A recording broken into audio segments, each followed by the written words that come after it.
Turkey's former Prime Minister. Now President Erdogan and President Assad were close allies before the Syrian unrest sparked, but Ankara was quick to turn its back on Damascus.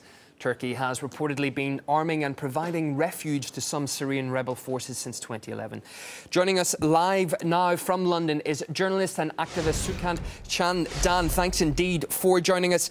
Is Ankara still backing the anti-Assad insurgency as strongly as ever? I think it is. All indicators point to that being the case. If we see the obvious deal that was done with the so-called Islamic State, perhaps un-Islamic State, with the 50-odd consulate staff from Mosul of the Turks, it was very clear that the Turkish state has done a deal with the death squads holding that consulate staff.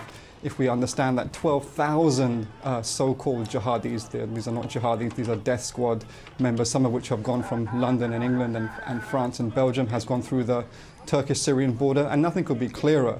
While Turkey facilitates the death squads going into Syria to overthrow a sovereign government, at the same time they are stopping Kurds going to defend their compatriots across the border on the Syrian side.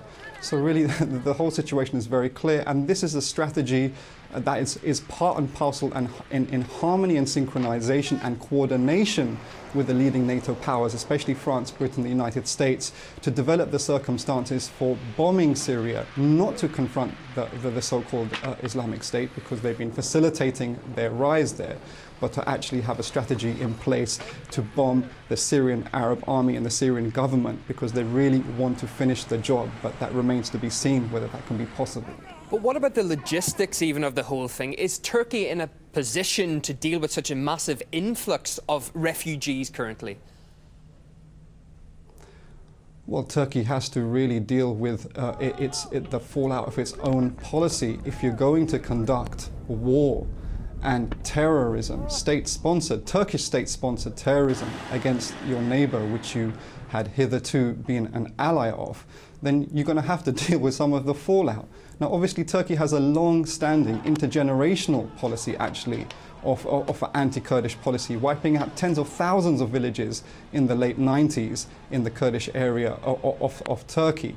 So this is nothing new, and Turkey will use the death squads in Syria to then come across the border into Turkey to help fight its own internal enemy. That's the Kurdish Workers' Party and the other Kurdish revolutionary and liberation organizations. So this is a continuation and an intensification of not only Turkish policy, which some Kurdish media correctly call the neo-Ottoman strategy of developing paramilitaries, i.e. the death squads, but this is an ongoing policy of the leading NATO powers to overthrow what one leading United States policymaker called the Cuba of the Middle East, i.e. the Syrian Arab Republic.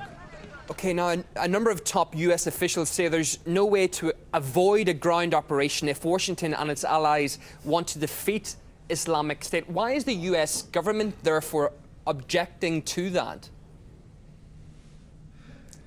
Well, I think it doesn't need to really put in ground troops, because frankly, on all strategic issues, in any way you look at it, what's developing in Iraq and Syria is to the strategic benefit of the leading NATO powers and its allies, the Zionist settler state of Israel and the Gulf monarchies. So there's no reason. That's why they have the quote-unquote pivot to Asia, because for the West, in general, everything since especially the onset of the Arab Sting, has been going perfectly well for Western strategic interests. So why state in the media you're going to put boots on the ground? And anyway, there's obviously military intelligence and boots on the ground in Syria, in Iraq, that have infiltrated and guiding and directing the death squads, as they have been doing so in Libya since February 2011. Live from London, journalist and activist Sukant Chandan, thank you.